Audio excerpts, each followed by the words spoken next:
que les longs boka na biso et tout dit na problème ebelé et tout na situation ebelé ba nini nzamba bikisaki là na témoignage ba pumba pumba alléluia na souffrit mbula mibale mobimba balaka bila kota ki nzoki masasi tilelo namoni nzamba saili kamusi na kati na ngai ya mabe nafona ikuno namoni bamona toki natemi ba moko badule ya osana na kolo beki oya yo nzeto oya yo on acclame pour le Seigneur. Pande kombote bino batozo di bakomalamu ya kolanda biso na ngongo oyo bisika bovandi na kati na émission na biso tozali kolobela na tina etali comme na temps ya batoma comme au temps des apôtres, c'est-à-dire que le temps des apôtres et qui ont marché avec Jésus-Christ, ce sont les gens qui ont marqué le temps na basignes na baprodige na miracle pena nzina na bango ebele ya bato abongolaka mitema ebele ya bato abikaka bo bazaka na maladi ya ndenge na ndenge bo bakangamaka na milimu mabe bayebaki kokimela esika mosusu te bakende epa na nkolo mpe na nzela bayekoli na ye bayebaki kobika yango wana bate na biso mingi ezali kozongisa bana na nzambe na kati na kondima na kati na foi parce que lelo mboka na biso etondi na baproblème ebele etondi basituation ebele bato ebele bazondimela lisusu te ke nzambe asalaka bato ebele bazondimela lisusu te ke nzambe abikisaka. Voilà pourquoi ebele bazokende ndako banganga ebele bazokende koluka biloko ndenge na ndenge mpona oluka kaka azwa lobiko mpona oluka kaka asa eloko songolo me tolongi kolakisa bino ke évangile ezali pure na yesu nyonso ozali koluka aza na makoki ya kopesa yo. Tokotanga bino na mokanda ya Matthieu chapitre 14 tobangi na verset 22. Matthieu 14 verset 22. Ensuite obligea les disciples à monter dans la barque et à le précéder sur l'autre rive. Pendant qu'il renvoyait la foule, après les avoir renvoyés, il monta sur la barque pour prier à l'écart. Il monta à la montagne pour prier à l'écart. Et le soir venu, il était seul. La barque était déjà à une distance de plusieurs stades de la terre, malmenée par le vague, car le vent était contraire. À la 4e heure de la nuit, Jésus alla vers eux en marchant sur la mer. Quand les disciples virent marcher sur la mer, ils furent troublés et dirent c'est un fantôme, et dans leur crainte, ils poussèrent des cris. La passé tout kotanga awa Yesu avana ba yekoli na ye mokolongo a multiplier ki mapa ba tozaki na nzala baliaki na ngoma wana Yesu adobino ba yekoli na ye bakende. Alors kokende na bango balingaki kokende esengelaki na bango bamatana masuwa na bwato do na barque po bakata ngambo mosusu bakuta na Yesu kisika bazalaki kokende. Eta bamati na kati na masuwa bazali kokende Yesu atikalaki mataki na ngomba po akende bondela. Alors tant bazali kokende bi olobi que le vent était contre, il était malmené. Mon peuple qui tellement makasi et bandi kotunisa masuwa moyen que les alités. La première des choses Yesu azali na kati masuwa wana te. Sans Jésus-Christ dans ta vie, vie na yo ozana mitungisi. So ozana Yesu te, ozana kimia te. Okozana mbongo, okozana libala, okozana bana, okozana makamu, ozana ngo besoin na kati na vie. Mais ce qui Yesu ozana kati na vie na yo te, oressentir lokola vide moko, lokola mutu moko ole, mais omele maite. Alors tant mutu ali akasoka mele maite, oloka lokola biloko ekangami na ngongo bien na tolo na yo ezokita te. Textuellement la vie de plusieurs personnes au bazar na Yesu te, vie na bango ezali malmené, vie na bango ezali tourmenté, akola na kimate, e bali ya butu, l'esprit de mort, ye mutu moko, alota bazo puma na butu, bazo kele ba fete, bandoto kaka ya mabe na kati na vie na yo, musala, ezo simbate, libala kimi ezali te parce que Jésus n'y est pas. Mais ce que tu es Yesu kati na motema na yo, c'est vrai. Na lobi teke so que tu es Yesu na motema na yo, ba problème ozala te. Mais malgré le problème où il y a on a plus que vainqueur, on a qui met la carte dans mon thème et bah toi retourner maman où il n'a pas problème à Zanango, frère n'a pas Kamazanango, à son vivre des nazal go sourire, des nazos seca, des nazos monene, malgré le problème parce que il y a problème na yo, au tika on m'a beaucoup na Yesu, Yesu ne m'a pas coquille comme mamango, mais bah il y a quoi bazar na carte soit Yesu azala quitté. Alors la carte mon peuple wana, les ali ko beta, atala kana carte ya butu.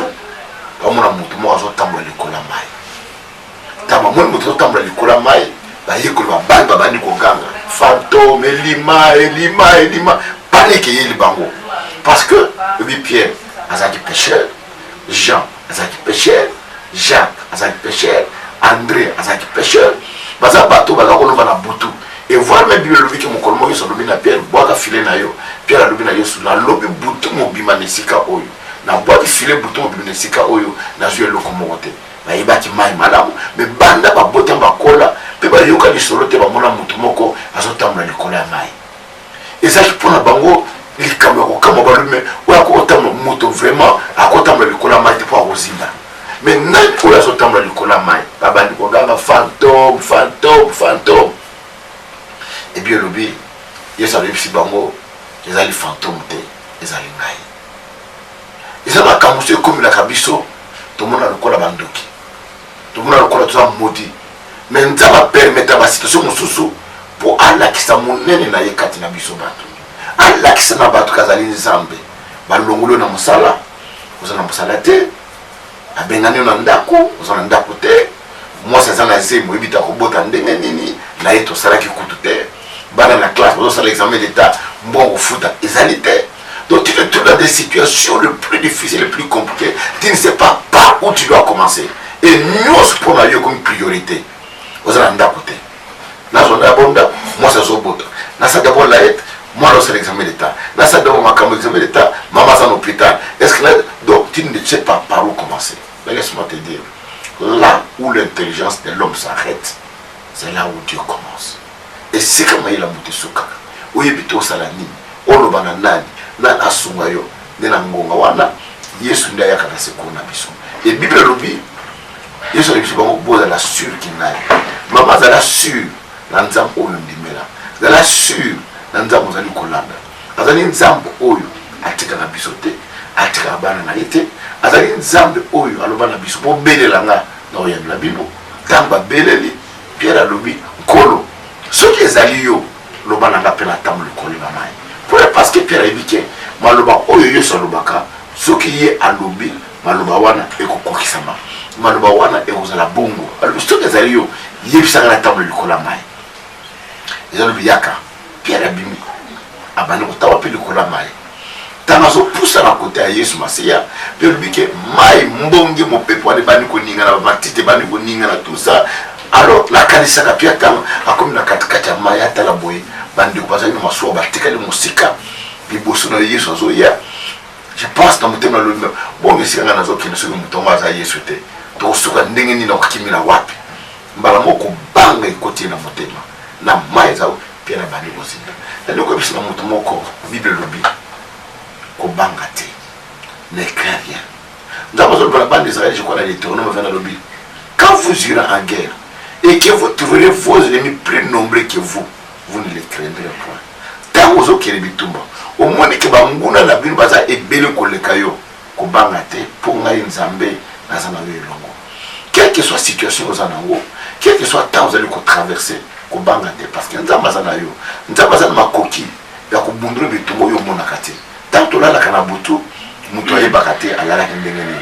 Olali na mwasi na yo na mbeto, olali na mwana na mbeto. Olali bino na kata ndako ata ozana ba million na yo ochai na moto ya mbeto meta pongie oya okubosa na kozanya na mbongo na ndako okubosa na kolala tina mwana sikolala ki mena ngonga wana bitumbe yela kabiso miso mwana kate nzambe ne mutambume na biso yango Bible lobi les anges de l'Éternel campent tout autour de ceux qui craignent Dieu ce que sobanga nzambe la kata na kina même na mosala na yo babwalo bakisi na sa mesa babwalo bakisi bambana la porte ndako na yo babwalo bakisi biloko boye na boye yo ko banga eloko te parce que nzambe na yo akotelema pe akobundela yo mais Pierre ole atala Yesu abengaki ye abangi etanga bangi abandi kosinga na leko ebisa na moto moko ozobanga nini eloko nini ozobangisa yo peut-être ba docteur balobi okobota lisusu te balobi malade no eza na kisi te okokufa balobi ke situation na yo ekosuka mabe donc ba problème ebele bayebisi yo et na kati baseso bayebisi yo okoma troublé olalaka lisusu te la Bible dit zwa sort na yo tikanga maboko na kolo yesu alobi bino bata mikumba boye nango epai na ngai na kopesa bino mosoni je vais te dire une seule chose zwa mikumba na yo tikango epai na Yesu yesu amema mikumba na yo, yesu amema malade na yo. Monganga aza mutu, monganga aza limité, bakisi aza limité, mais nzambe otondimela yesu nazoteya yo aza illimité, aza na suka te.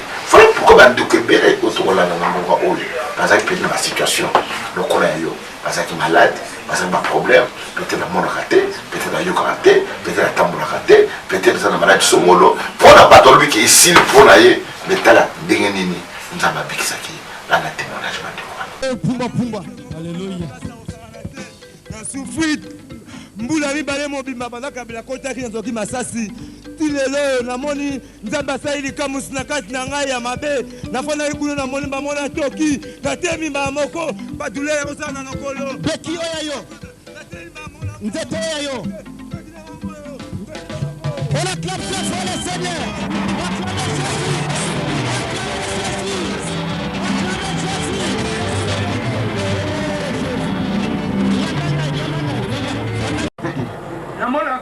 Est-ce que vous avez la main?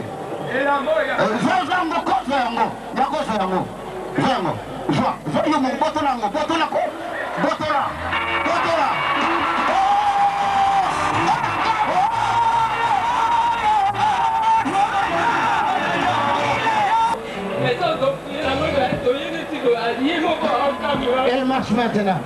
Est-ce que tu peux marcher? Est-ce que tu peux venir? Acclamez le Seigneur! Acclamez le roi!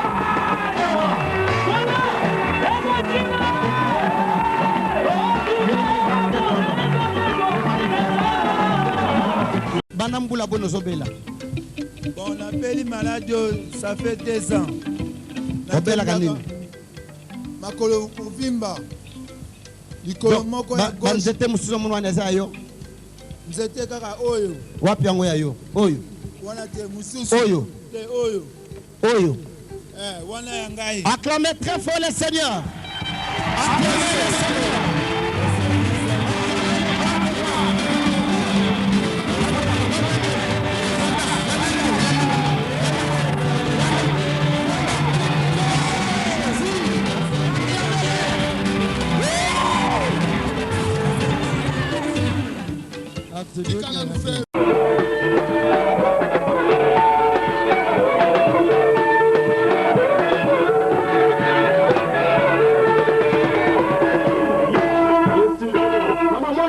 C'est le prophète des nations.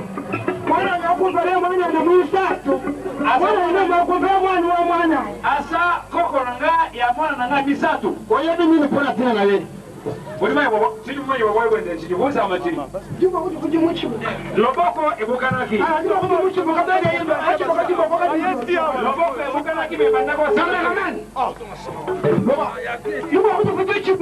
Loboko ebukanaki. Sikoyo omoni ke changement sala. Binyanyi mwana jishinduruka. Namoni sanjima sali. Yo sedi bo. Acclamez-le.